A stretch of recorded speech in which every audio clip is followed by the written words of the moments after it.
Masakit ma-forfeit ang reservation fee. Kasing sakit pag iniwan ka ng jowa mo. Mahal kita.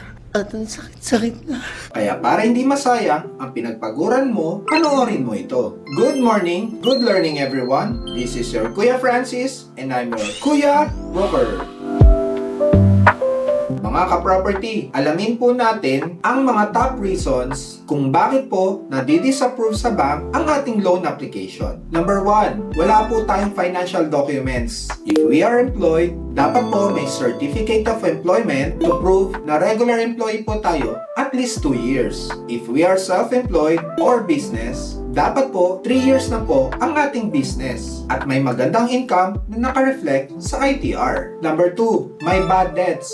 Dapat po wala po tayong bad debts on any loans at sa mga credit cards. Kung tayo po ay may previous bad debts, dapat po isama na po natin sa ating application ang ating mga clearances. Number 3, may criminal case. Dapat po wala po tayong criminal case, especially kung bouncing check or fraud. If meron, kailangan po natin ng court clearance. Number 4, may critical illness na. Kung may existing critical illness na po tayo, mahihirapan na po tayo makakuha ng mortgage redemption insurance, which is required po in every housing loan. Number 5, hindi qualified sa required monthly income. Dapat po, nasa 40 to 50% lang po ng ating monthly income ang ating total monthly amortization. Kaya kung tayo ay may ibang loan, tataas po ang required monthly income. Kung gusto po nilang malaman ang required income sa kanilang loan, pakitype naman po sa comment section below ang amount ng gusto po nilang i-loan. Number 6, edad po ng maglo-loan. Pag senior citizen na po ang maglo-loan, mahihirapan na po ma-approve sa bank. Number 7, may marital problem. Pag housing loan po sila, kailangan pong pumirma ng mga contracts ang asawa po nila. Lastly, number 8, may problem ang collateral property. Kung hindi clean title ang property, hindi po ma-approve sa bank ang inyong application. Kung kayo po ay may tanong, pakisulat lang po sa comment section below. We hope nakatulong po ang aming video. Pakitype naman po ang yes, nakatulong po. Again,